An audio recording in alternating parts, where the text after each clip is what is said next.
Naomba kwa ajili ya wafuatiliaji wote wa Jesus Mission TV duniani kote, neema yako ikawe kwao sasa, walinde, wasaidize wanapokuwa wamejiunganisha pamoja nasi mahali hapa siku ya leo. Naam, kwa pamoja tuko nyumbani mwako.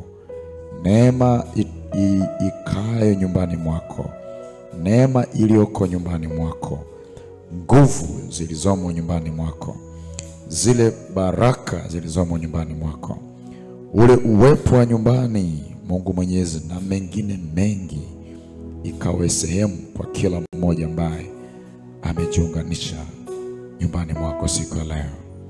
Katika jina la Yesu, tujalie kuona uheri, mambo mengi yakifunguka, ndio amani ikitawala pote palipo na shida zikiondoka, migogoro ikiondoka, tabu zikiondoka, vifungo vikifunguka kwa mamlaka ya jina la Yesu. Vifungo vikakatike, kamba zikakatike kwa kule kuwemo nyumbani humo. Kila vifungo vya kuzimu, tawala wa kuzimu, wakala wa wote wa gizani, kazi zote, yote iliyopewa kazi hizo za gizani, leo mizigo ina utumwa ule ukawaachie watu wako katika jina la Yesu.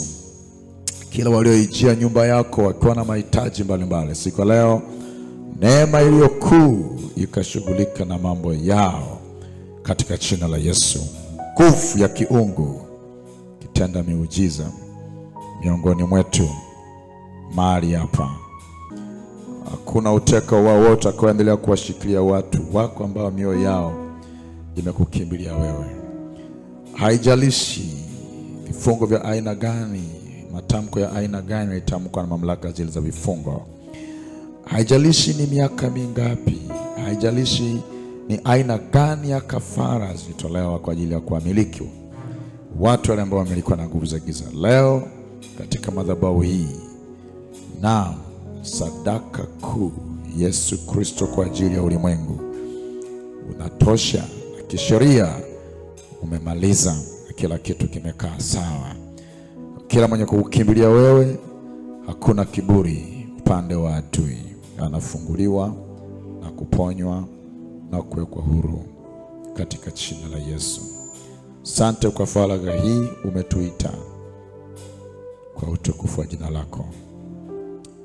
Tuseme wote amen.